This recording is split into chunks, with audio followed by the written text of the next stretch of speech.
വനംവകുപ്പിനെതിരെ കേരള കോൺഗ്രസ് സംസ്ഥാന സെക്രട്ടേറിയറ്റിൽ രൂക്ഷ വിമർശനം. വന്യമൃഗശല്യം ഉൾപ്പെടെയുള്ള മലയോര ജനതയുടെ പ്രശ്നങ്ങൾ കാര്യക്ഷമമായി കൈകാര്യം ചെയ്യാൻ വകുപ്പിനാകുന്നില്ല എന്ന യോഗത്തിൽ വിമർശനമുയർന്നു. മലയോര ജനതയുടെ പ്രശ്നങ്ങൾ മുഖ്യമന്ത്രി തന്നെ നേരിട്ട് സമയബന്ധിതമായി പരിഗണിക്കണം. ക്ഷേമ പെൻഷനുകൾ ഉടൻ വർദ്ധിപ്പിച്ചില്ലെങ്കിൽ വരുന്ന തെരഞ്ഞെടുപ്പുകളിൽ തിരിച്ചടിയാകുമെന്നും അംഗങ്ങൾ വിമർശിച്ചു. LDFൽ പാർട്ടി തൃപ്തരാണെന്നും ജോസ് കെ മാണി യോഗത്തിൽ പറഞ്ഞു.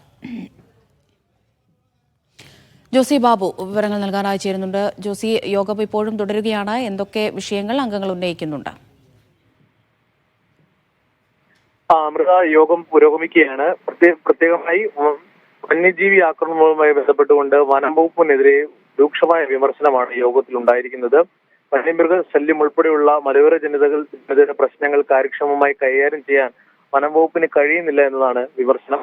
മലയോര ജനതയുടെ പ്രശ്നങ്ങൾ മുഖ്യമന്ത്രി തന്നെ നേരിട്ട് സമയബന്ധിതമായി ഇടപെട്ട് പരിഹരിക്കണമെന്നുള്ള ആവശ്യവും ഈ യോഗത്തിൽ ഉയർന്നിട്ടുണ്ട്. കൂടാതെ ക്ഷേമ പെൻഷനുകൾ ഉടൻ വർദ്ധിപ്പിച്ചില്ലെങ്കിൽ വരുന്ന തെരഞ്ഞെടുപ്പുകളിൽ അത് തിരിച്ചടിയാകുമെന്നുള്ള പ്രതികരണങ്ങളും അംഗങ്ങളുടെ ഭാഗത്തു നിന്ന് ഉണ്ടായിട്ടുണ്ട്. കൂടാതെ ഈ തദ്ദേശ തെരഞ്ഞെടുപ്പിൽ കൂടുതൽ സീറ്റുകൾ വേണമെന്നുള്ള ആവശ്യം നേരത്തെ തന്നെ കേരള കോൺഗ്രസിന്റെ ചർച്ചകളിൽ ഉണ്ടായിട്ടുണ്ട്. അക്കാര്യവും ഇന്നത്തെ യോഗത്തിൽ ചർച്ചയാകും. അത് ജോസ് കെ മാണി പരസ്യമായ കാര്യം പ്രതികരണത്തിലൂടെ നൽകുകയും ചെയ്തിരുന്നു. അതോടൊപ്പം തന്നെ സെക്രട്ടേറിയറ്റ് യോഗത്തിൽ LDFൽ പാർട്ടി തൃപ്തരാണ്. ഇപ്പോൾ മറ്റൊരു ചർച്ചകൾക്കും അല്ലെങ്കിൽ മറ്റൊരു മനമാറ്റ ചർച്ചകളുടെ ആവശ്യമില്ല എന്നും ജോസ് കെ മാണി അറിയിച്ചിട്ടുണ്ട്. സെക്രട്ടേറിയറ്റ് യോഗം കോട്ടയത്ത് കേരള കോൺഗ്രസ് സംസ്ഥാന കമ്മിറ്റി ഓഫീസിൽ ഇപ്പോഴും പുരോഗമിക്കുകയാണ്. അമൃത.